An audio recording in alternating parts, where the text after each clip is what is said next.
on a procédé d'une certaine manière qu'on va essayer de rendre intelligible, enfin j'espère, parce qu'il y a beaucoup d'improvisation et d'activité à chaud pour le coup. Nous sommes sur un axe qui a été extrêmement dynamique, avec énormément de communications, donc 19 communications et 5 projets.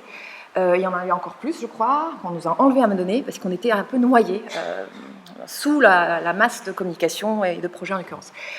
Voilà, donc c'était extrêmement dynamique, extrêmement riche, et on a eu beaucoup de mal au départ de trouver un axe en fait de discussion entre nous. Le choix, le parti pris fort qu'on a fait dans ce sous-axe, c'est se dire qu'on ne parle pas, c'est pas à nous de parler. Par contre, on va essayer d'utiliser la matière qui nous a été donnée donc, par les deux organisateurs, puisqu'on les a plus ou moins choisis en plus, les communications, voire pas choisis, mais bon, et que ce matériau-là, on s'est donné comme objectif d'essayer de le rendre intelligible. Donc on a passé beaucoup de temps à débattre, on a eu énormément de réunions de coordination en interne, et ce qui sort là, c'est non pas ce qu'on en pense, mais ce que les communications sortent et ce que les projets ont à peu près traité en fait.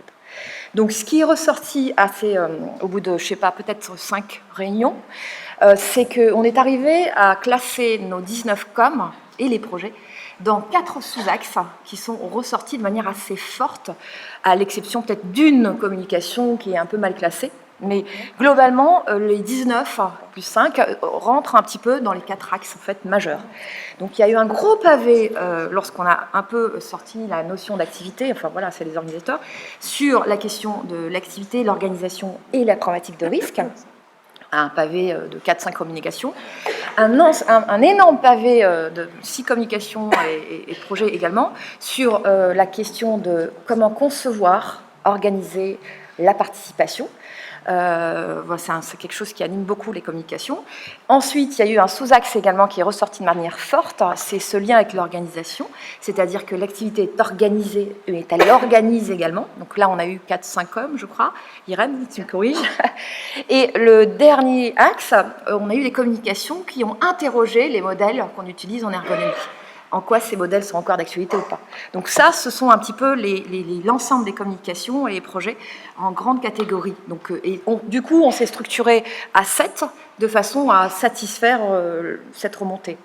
Alors, l'ensemble des communications, je dirais, traite de la notion d'activité, mais dedans, il y a encore une petite distinction à opérer, c'est qu'une très grande, quand même, traite de l'activité de travail. C'est-à-dire le concept d'activité est utilisé pour faire le lien avec l'activité de travail. Et quelques communications exploitent le concept d'activité, mais ne fait pas nécessairement le lien avec l'activité de travail, en fait.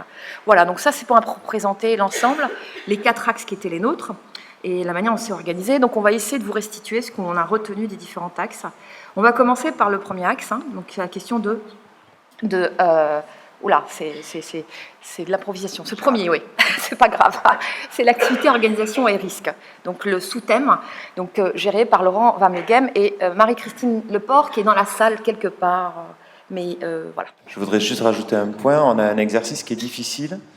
Et en fait, notre enjeu, c'est de pouvoir quand même instruire le débat avec la salle par la suite. C'est pour ça qu'on va être assez succinct sur nos présentations et peut-être à la fin, même sûrement ouvrir sur cette question fondamentale, c'est en quoi l'activité vraiment peut participer à la création de notre monde.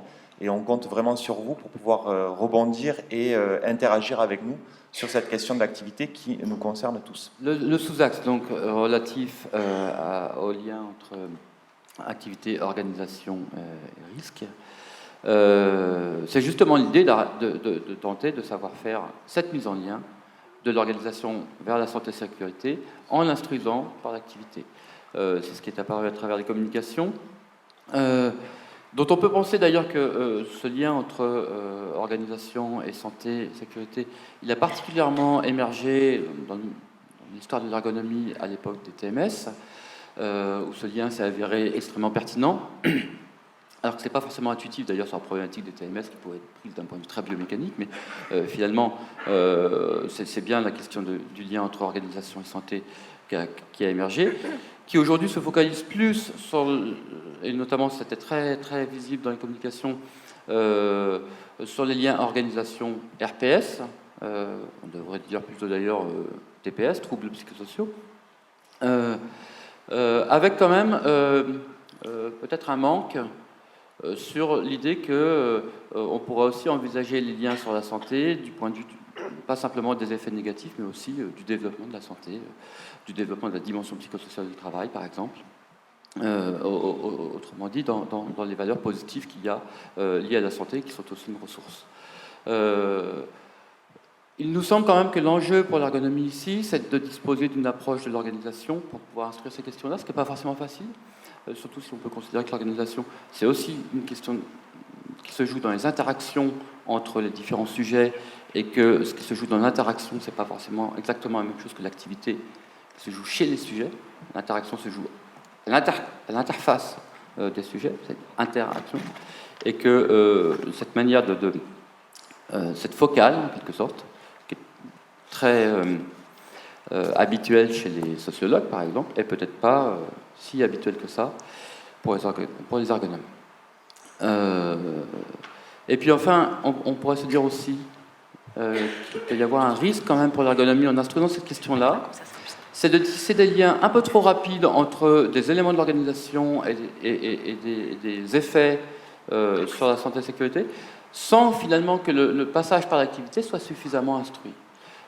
On le voit souvent quand on lit les coms, quand on les entend, on voit souvent des phrases du type, j'en retiens une là, le décloisonnement des services, c'était dans une intervention là. Le décloisonnement des services a créé de fortes tensions entre les personnels. Et puis finalement, la com continue, et là on a bien un lien entre un élément de l'organisation, un élément lié à la santé, mais finalement l'instruction par l'activité disparaît. Et finalement ce lien-là aura pu tout à fait être le contraire. Et je pense qu'il y a une exigence qu'on doit avoir vis-à-vis de nous-mêmes, c'est que si on dit qu'on fait le lien par l'activité, il faut le faire jusqu'au bout, le tenir, notamment dans la manière dont on est présente. Ça, c'est un point de vigilance. Nous continuons avec l'axe, donc le sous-axe qui est ressorti sur la problématique plutôt... Oh là, il y a encore des aléas. C'est le sous-axe 2, pour le coup, qu'il faut lire, avec un focus fort sur la question de la transformation. Donc vous allez voir, on aborde des problématiques à chaque fois qui sont assez circonscrites et des choses qui ressortent. Donc, Bernard. C'est un sous-axe qui a été très nourri à la fois par le nombre de communications et par les débats que ça a généré, avec une question sous-jacente, plus ou moins sous-jacente, mais en tout cas très structurante dans les discussions sur cette fameuse question, est-ce que l'ergonome fait pour les opérateurs, les managers, ou est-ce qu'il fait avec? Alors très vite, la question de principe est quasi unanime, bien sûr qu'on tend à faire avec, même donc si cette question avait par le passé nourri de grands débats dans l'histoire de l'ergonomie et de la pratique de l'intervention. Aujourd'hui, on est sur le principe plutôt sur quelque chose d'unanime, bien sûr on fait avec, mais on se rend compte que dans la pratique, dans la construction des interventions, c'est beaucoup moins évident que ça, parce que c'est plus complexe, parce que ça va dépendre des contextes de la prescription dans lesquels l'intervention s'inscrit, et puis des contextes organisationnels, bien sûr.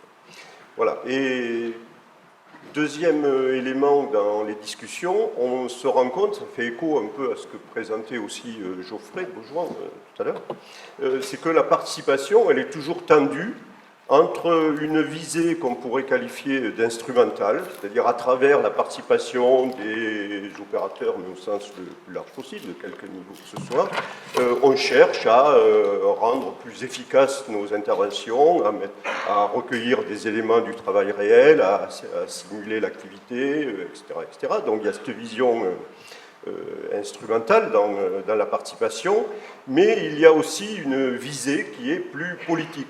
C'est-à-dire la participation, elle a, semble-t-il, en tout cas c'est ce qui était aussi exprimé par certains, une valeur en soi, une valeur qu'on pourrait qualifier d'éthique, de politique, voilà. Et, si on le dit autrement, c'est que la manière dont on construit nos interventions et la place qu'on donne à la participation des salariés, des opérateurs, c'est aussi un lien avec la manière dont on souhaiterait ou on s'imaginerait ou on voudrait que l'organisation fonctionne et la place de l'humain dans ces organisations. Donc on fait, voilà, donc la participation, elle est toujours un peu tendue. Bien sûr, certaines interventions portant plus sur la participation dans sa version instrumentale, le comment, quel support, quels outils, qu'est-ce qu'elle produit, les formes de livrables de la participation. Et puis, dans d'autres cas, c'est vraiment la dimension politique qui domine, voire dans certains cas, des demandes d'intervention qui portent sur la participation elle-même. C'est-à-dire, on voudrait que vous interveniez pour organiser la participation dans un projet. Et finalement, le premier objet, c'est la participation. Et est venue une troisième question, c'est que si on s'accorde sur le fait que la participation a ces deux caractères, pas d'avoir d'autres, mais en tout cas ces deux caractères instrumental et politique, éthique, et si le faire avec est au centre de nos interventions, ça veut dire que la participation vise à développer le pouvoir d'agir des acteurs, etc. Et la question qui est venue dans, là aussi, plusieurs communications, c'est est-ce qu'il y a finalement un développement du pouvoir d'agir possible s'il n'y a pas de développement du pouvoir de décision?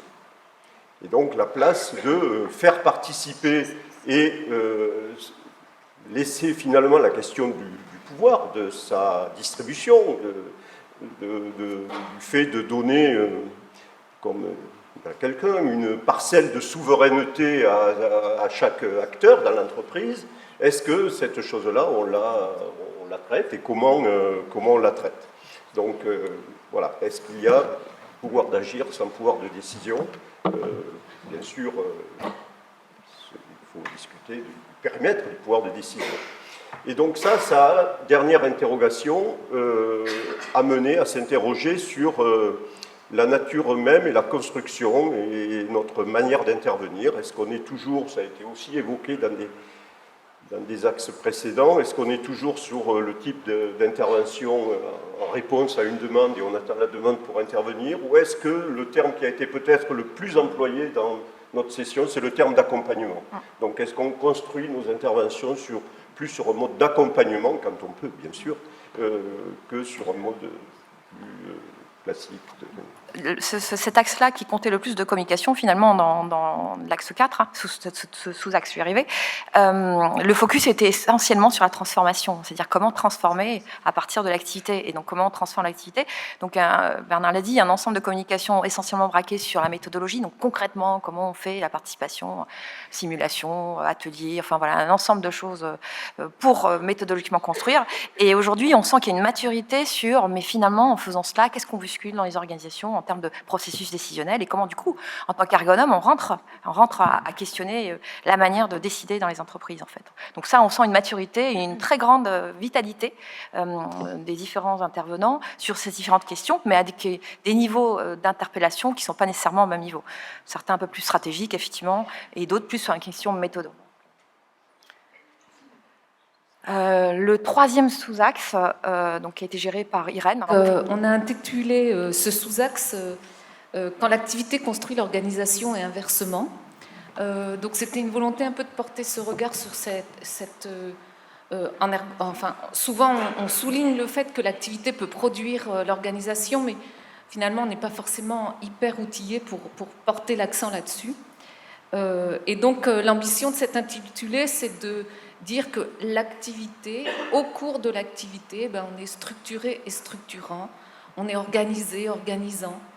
Et finalement, les 4 communications qui ont été regroupées nous semblaient témoigner de ça. Alors je précise, sans que ce soit forcément la volonté première des auteurs, voilà, puisque c'était notre part de composition de cet axe. Dans la pratique, il y avait 4 communications et on a une répartition tout à fait équitable entre 2 communications qui nous montrent que finalement, on a affaire à des organisations qui sont déstructurantes et qui sont déstructurantes de l'activité, mais qu'on a un feedback, en fait, parce que cette déstructuration de l'activité, eh bien, elle conduit aussi à des implosions, à une déstructuration de l'organisation en feedback.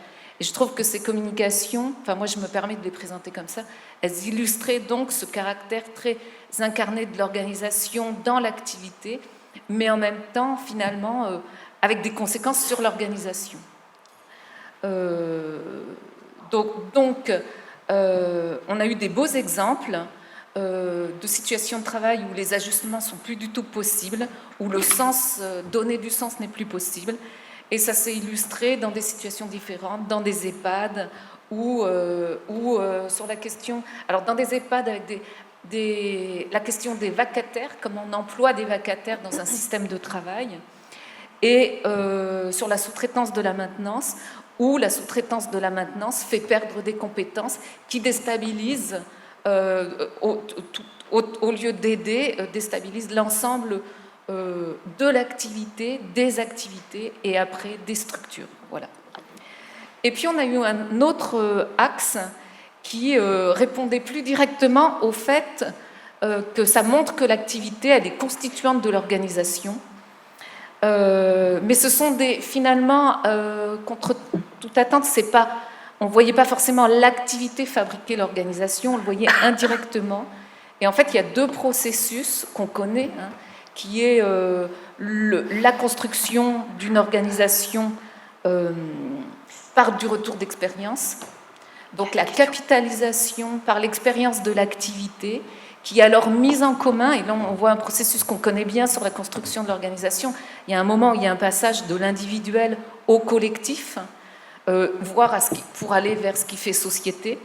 Et donc on a eu par exemple un excellent exemple, pour le coup qu'on s'applique à nous-mêmes, de retour réflexif d'ergonomes en service de santé au travail, qui finalement permet de fabriquer nos propres méthodes d'intervention. Donc là, on s'applique un peu, c'est l'activité de l'ergonome qui, et on le sait bien, et c'est une belle illustration, l'expérience de l'intervention nous amène à transformer les cadres de l'intervention.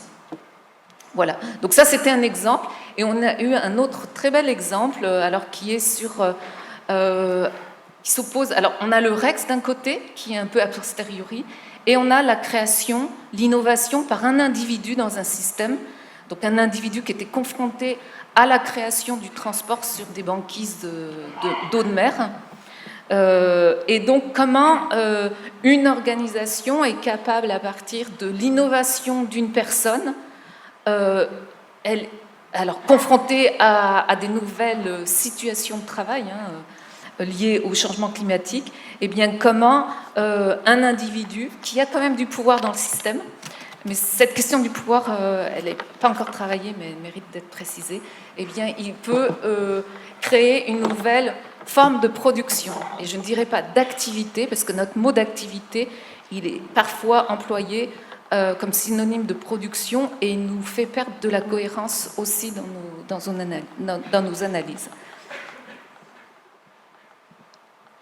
Et donc il y a eu plein de questions, il y a eu des jolies questions, comment agir face à des décisions d'organisation fondées sur une vision gestionnaire, ça rejoint des discussions préalables. Attention, je ne dis pas que la sous-traitance ou que l'appel à des vacataires est nécessairement déstructurante. En organisation du travail, on cherche toujours des types d'organisation avec les bonnes et mauvaises pratiques. Ça peut être super structurant. Voilà, et construire notre activité d'ergonome par du REX, c'est ce qu'on essaye de faire, je pense, dans tout ce congrès. Et l'intitulé même de la communication en Antarctique, c'était vraiment concevoir un nouveau fonctionnement par et pour la pratique.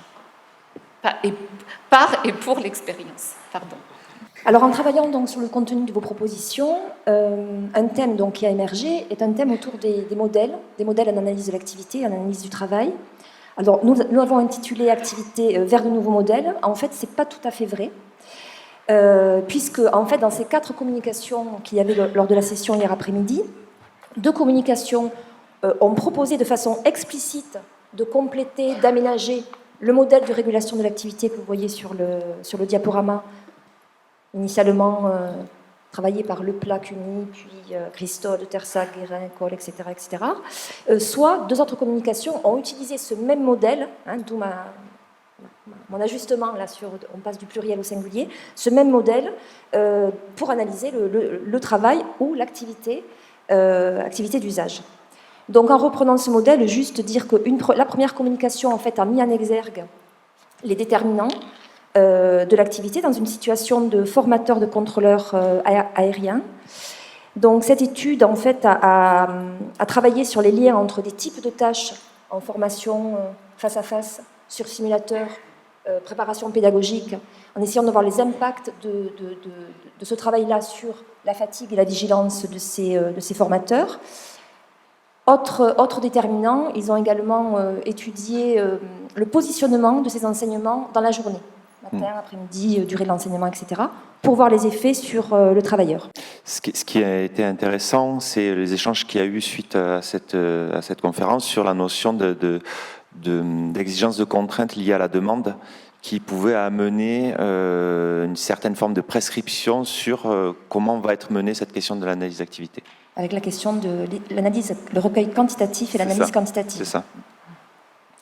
La seconde contribution, en fait, à rediscuter, en fait cherche à élargir, à spécifier une des composantes de ce modèle, donc la composante au niveau de la tâche, avec le concept de tâche attendue, que Laurent Carsanti a travaillé, avec l'idée que,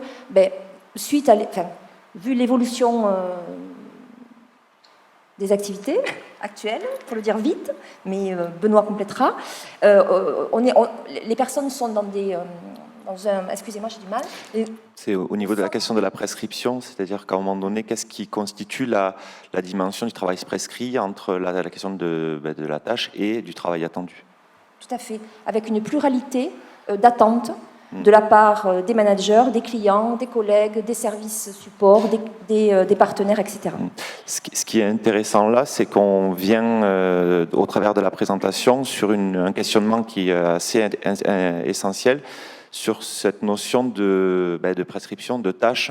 Et finalement, dans l'évolution qui est proposée, on peut aussi se poser la question que finalement, est-ce que ça n'avait pas complexifié la question du modèle à proprement dit, du coup, où est-ce qu'on met le curseur entre quelque chose qui va être assez générique, dans lequel on va pouvoir y mettre ce qu'on veut, et quelque chose qui devient plus complet et qui finalement amène une autre description de l'activité. Autre contribution, c'est une étude qui a été menée auprès de l'analyse de l'activité, auprès de voyageurs en fait, en Île-de-France, pour améliorer la prise en charge et gérer la capacité du réseau.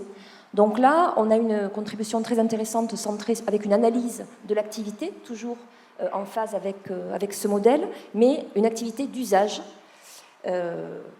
Oui, voilà. Donc en fait, est-ce que les modèles d'analyse d'activité de travail sont aussi transposables sur d'autres champs, notamment sur la question de l'usage, dans lequel il n'y a pas d'activité de travail à proprement dit, puisqu'on est sur des gens qui voyagent d'un point A à un point B en prenant le métro. Et donc justement sur cette question aussi de l'activité d'usage et de l'activité d'usage du travail, donc on a eu la contribution de Laurent Van Belleghem, qui propose un cadre d'analyse avec le modèle préalable dont on a parlé, qui va interagir, donc cette sphère du travail va interagir avec la sphère sociale, en intégrant donc dans ce modèle le bénéficiaire et le service qui interagit avec le travailleur. Et on revient sur les mêmes questionnements finalement que sur la communication autour du travail attendu, c'est-à-dire quel est l'enjeu de l'enrichissement d'un modèle, quelle est la question, quelles sont les grilles de lecture, les nécessités et les contraintes autour de cet enrichissement-là.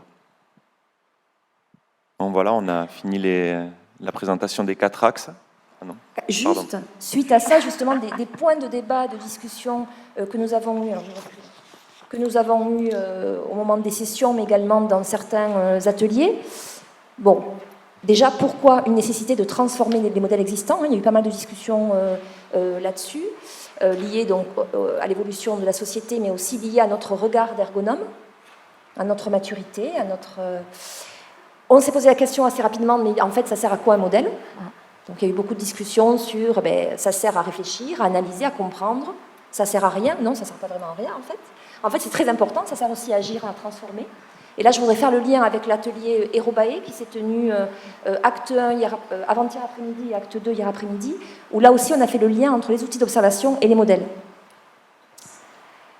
Et donc on a discuté aussi du coup de qu'est-ce qu'un modèle, une représentation partielle de la réalité, du coup à quelle échelle en fait, quelle est la bonne échelle? Une échelle très large avec un modèle du coup très robuste, ou une échelle beaucoup plus fine avec... Avec des modèles enrichis et puis qui, d'une certaine manière, peuvent contraindre aussi la grille de lecture. Oui, et avec une autre dimension dans les modèles qui n'a pas été abordée en tant que telle, mais qu'on a retrouvé dans certains ateliers, notamment, je pense, à Étonnant Travailleur, c'est que est-ce que ces modèles ils nous aident aussi à comprendre l'activité de l'ergonome?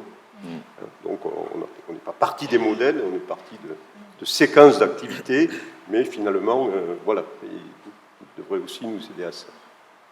Et ce qui sortait de manière assez prégnante, c'est que les modèles servent à quoi? Est-ce que c'est pour analyser? Est-ce que donc c'est un cadre analytique? Et la question aussi a été débattue. Finalement, qu'est-ce qu'on enseigne en tant qu'enseignant? Qu'est-ce qu'on transmet? Sachant qu'on utilise ou pas les fameux modèles qu'on transmet à nos étudiants lorsqu'on est en intervention. Donc la question, c'est quel modèle pour comprendre l'activité humaine en situation de travail et quel modèle pour agir, intervenir sur l'activité des humains en situation de travail. Donc là aussi, le débat a été assez fort sur ces deux distinctions-là, c'est-à-dire les modèles d'analyse ne sont pas nécessairement les modèles d'intervention. Donc comment construire des modèles d'intervention qui intègrent cette complexité-là.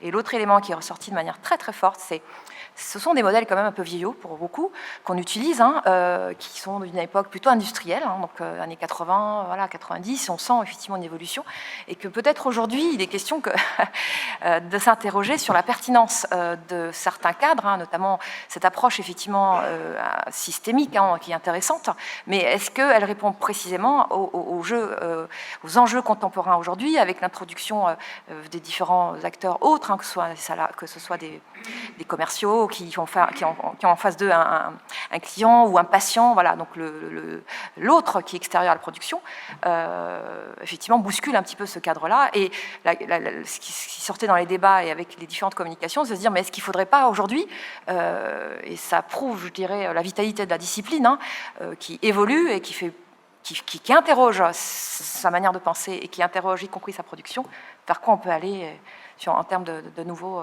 cadres d'intervention et d'analyse. L'enjeu aujourd'hui, maintenant et ici, c'est de porter l'ouverture à la salle et de questionner finalement autour de cet axe sur la question de l'activité. Finalement, comment cette approche-là peut intervenir dans la création d'un nouveau monde. Donc si il y a des personnes qui ont des éléments à exprimer, on veut bien ouvrir le débat comme ça. Alors il y a plusieurs points sur lesquels je pourrais intervenir, mais je ne vais pas le faire. Je vais intervenir sur un seul des points, c'est à propos de la question de la participation. Bernard a bien résumé, je trouve, cette question en disant qu'il fallait distinguer une vision instrumentale, où la participation apparaît comme un moyen, d'une vision plus politique, où elle est en soi un objectif et du coup où elle porte aussi une temporalité différente, puisque la temporalité dans la première vision c'est un moyen au service de la production de quelque chose, mais ça se termine au moment où cette chose est produite, alors que dans l'autre cas, si c'est une vision, dans la vision politique, il y a cette idée d'une durabilité finalement potentielle de la participation et donc une dimension pédagogique, ce qui se passe là. Alors, je suis retombé récemment sur un texte de John Carroll, qui est un collègue américain, qui est un texte qui est maintenant vraiment ancien, qui a presque 20 ans, qui était une introduction à un numéro de HCI. HCI, c'est la grande revue IHM, on dirait ici, américaine, qui porte sur la participation et dans lequel il distingue exactement il fait cette même distinction entre une vision instrumentale dont il dit qu'elle est majoritaire aux États-Unis et qu'elle est donc très américaine, disons, et qui distingue d'une vision européenne. C'est comme ça qu'il pose les choses. La vision européenne, il y a cette vision développementale et politique. Alors d'abord, je voudrais en tirer deux leçons. D'abord, on n'est pas seul, quoi. Je veux dire, il y a d'autres, cette question de ce problème qui est lié à ces visions différentes de la participation, il est identifié pas seulement chez nous. Voilà, il existe ailleurs, c'est un point sur lequel j'aurais toujours attiré l'attention. On n'est pas seul dans le monde. Et alors, je ne sais pas si l'autre monde, c'est celui qui est de l'autre côté de l'Atlantique, mais bon, on peut voir ça comme ça aussi. Donc ça, c'est le premier point. Et deuxième point, et là, je retombe sur une question politique pour la SELF. Je pense que dans cette salle, par exemple, il n'y a pas beaucoup de représentants du secteur IHM, de nos collègues IHM. Il y en a probablement, mais ils ne sont pas une foule. Ça m'a toujours paru être un danger qu'on se sépare. Et il y a une certaine forme de découplage quand même, qui n'est pas proprement français, qui se passe ailleurs. Mes pérégrinations dans le monde, là, je vois bien que c'est partout un peu le même cas. Et c'est très profondément lié. Alors c'est très lié à cette question de la participation, mais cette question de la participation, elle est très profondément liée aussi à une déconnexion entre les objectifs, disons, bien-être, santé d'un côté et performance de l'autre. Je pense que notre volonté ici, c'est de tenir les deux objectifs. Je ne suis pas persuadé que ce soit le cas chez nos collègues qui sont plus du côté IHM. Mais je pense qu'il y a vraiment un enjeu du coup pour la SELF, de se dire comment dans des congrès ultérieurs, on peut arriver à redrainer nos collègues de ce secteur en impulsant même de nouveau un débat autour de ces questions de participation, de coexistence des objectifs de bien-être et de performance. Il semble que dans la pratique sur l'analyse d'activité, il faut qu'on arrive à lâcher le côté démontrer d'abord, parce que la société d'aujourd'hui, elle a envie de faire. Il me semble qu'il faut qu'on tienne compte des mouvements des Fab Labs et de... Moi, ce que je vois au travers du travail avec les startups que je fais, avec tout ce qui est design thinking, c'est que les gens, ils veulent agir. Et que l'intervention, on peut peut-être aussi revoir nos modèles pour qu'elles soient très très vite ou plus vite qu'avant en situation de transformer le travail tout de suite avec les gens en faisant. Je me souvenais une communication de Laurent avec Fabrice Bourgeois où ils expliquaient la différence de point de vue entre un ergonome débutant sur la construction d'une intervention et comment l'expérimenter était beaucoup plus dans l'action. Moi, il me semble que ça, il faut qu'on arrive à le faire rentrer beaucoup plus vite dans notre pratique et donc dans le dogme enseigné, appris, vécu par les ergonomes et qu'on se mette en situation de beaucoup plus faire agir et agir avec les gens plutôt que de démontrer. Et que c'est des attentes qui sont très très fortes chez les startups où ils n'ont pas envie qu'on leur démontre les choses, ils ont envie qu'on agisse avec eux. Et une fois qu'on a agi avec eux, ils écoutent parce qu'ils considèrent que notre point de vue est intéressant. C'est pour ça qu'ils nous ont fait venir. Ils n'ont pas besoin qu'on leur réexplique qu'on est bon dans ce qu'ils nous ont demandé de faire. Donc faisons confiance à notre reconnaissance dans le monde du travail. S'ils nous ont fait venir, c'est qu'ils pensent que ce qu'on raconte est bon. On n'a pas besoin de le redémontrer. Catherine Delmoulet.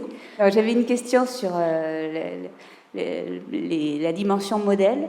Où je me demandais si dans les présentations là, que vous avez eues, les communications, le modèle dominant qui semble ressortir, c'est celui de la double régulation, ou est-ce qu'il y a quand même bien d'autres modèles de l'activité, hein, et donc voilà, comment vous comprenez ça?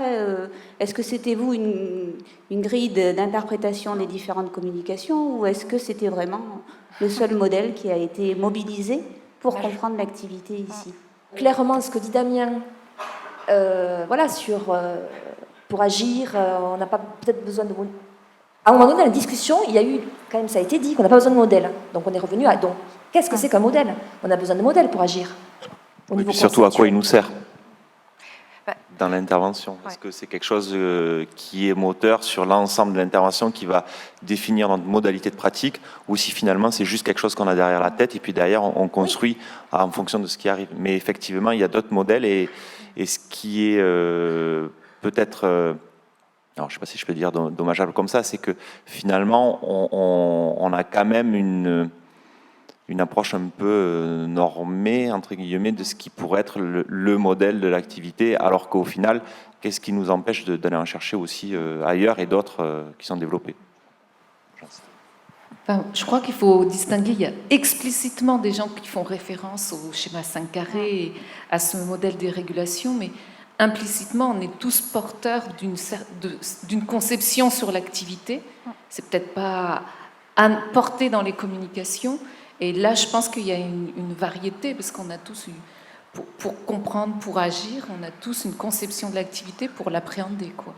Donc, je pense que... Alors, par contre, formellement, il y a eu peu de modèles de l'activité qui ont fait l'objet d'une communication pour être portés comme ça. Enfin, voilà. Oui, on ne s'est Mais pas moi, permis. j'ai essayé de parler d'organisation en acte. Enfin, c'est une façon de revenir sur l'activité. Mais Oui, faut qu'on soit sensible au fait que notre conception de l'activité, elle nous marque toujours, même si elle n'est pas explicite, et je pense qu'on est porteur de différentes conceptions de l'activité ici. Il est vrai qu'on est resté sur les communications, en fait. On n'a pas fait... c'est pas du tout nos points de vue, nécessairement. C'est ce qui sort des communications. Alors, une des hypothèses qui a été discutée, d'ailleurs, dans la salle, c'est de dire que, finalement, le 5 carrés, c'est connu par tous les ergonomes de France, avec toutes les séparations qu'il peut y avoir, éventuellement, dans la manière de proposer d'autres ou pas modèles, mais c'est qui semble réunir, et du coup, voilà, mais c'est sorti de manière assez flagrante. Hein. C'est d'abord les 5 carrés, qu'on modifie, qu'on déstructure, etc. Mais c'est une base Après, liée à la communauté. La question sous-jacente, et en faisant le lien avec comment on contribue à notre monde, c'est aujourd'hui les entreprises, le monde du travail, la notion de serviciel, la notion de prestation ou autre, c'est des choses qui ont très vite évolué. On parle sur la notion de travail au niveau des startups. C'est finalement comment on fait évoluer notre représentation et l'usage de nos modèles pour pouvoir coller à cette évolution-là. Et je pense que c'est surtout ça qui est à mettre en débat aujourd'hui, et que c'est pour ça que finalement on voit émerger des transformations de ces modèles-là. Après, peut-être que les gens qui les ont fait peuvent en parler. Mais, ouais. Je ne sais pas où ils sont. Moi, je plaisante. Est-ce qu'il y a des remarques? Ouais.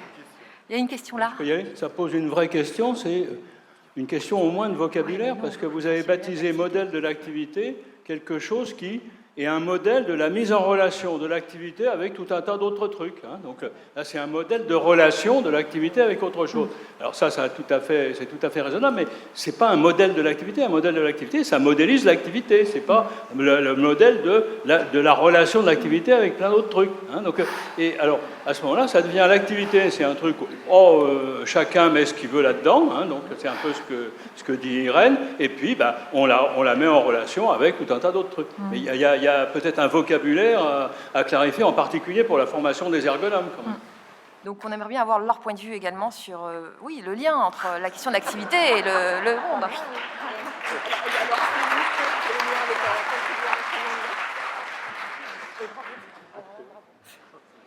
Évidemment, on vous fait ça en évitant de déborder, parce qu'on doit aussi tenir le temps, pardon d'être un peu récurrent. Mais moi, je trouve que ce qui est extrêmement intéressant, là, c'est que la mise en perspective des 4 premiers axes qu'on a eus, on entend bien que ça déborde. On entend bien que les questions, quand on les fait vivre, elles ne rentrent pas dans les cases. Et du coup, le travail de modélisation qui est fait, qu'on a besoin de réinterroger, c'est des repères, c'est un socle commun qu'on a besoin de partager, et on a besoin, je pense, de ces moments de confrontation pour voir finalement comment est-ce qu'on le partage. Alors, pour y répondre, oui, sur la question de l'activité, je crois que c'est surtout une volonté, une attention, une volonté qu'on pourrait avoir en tant qu'ergonome d'aller sur une écoute particulière, un regard particulier sur l'activité humaine. Ça, je pense qu'on le partage. Moi, ce que je trouve extrêmement intéressant dans le travail que vous avez fait, et je vous en remercie parce que je sais qu'il y a eu de nombreuses séances de conférences téléphoniques tardives auxquelles de temps en temps je me connectais, mais c'est surtout la manière dont on vient mettre en mouvement les modèles et la manière dont on en fait usage. Je ferai juste écho à Christian Martin, quand il m'a formé à Bordeaux. Le modèle des schémas au 5 carrés, moi, je crois que j'avais à peu près compris la question de l'activité, mais je n'en voyais pas l'usage. Par contre, c'est dans la manière dont on peut le présenter, dans l'usage qu'on peut faire de ce modèle-là, l'utilisation et la manière dont ça peut être dans l'action, pour faire écho à ce que disait Damien. Je pense que nos modèles, ils se doivent être opératoires. La capacité qu'on a à avoir des modèles de compréhension, étant donné la complexité des questions qu'on est amené à travailler, ça a ses limites. On pourrait faire des schémas avec 25 carrés. c'est surtout la capacité qu'on a dans l'action à les faire vivre qu'on doit travailler.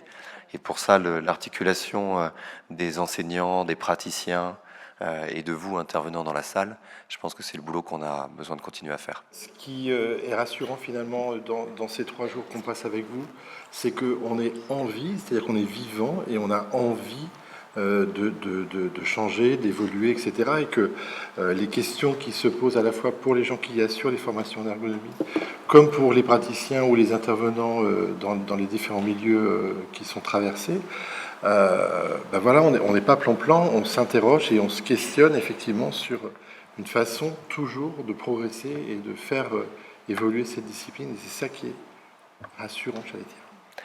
Merci à vous. Merci beaucoup.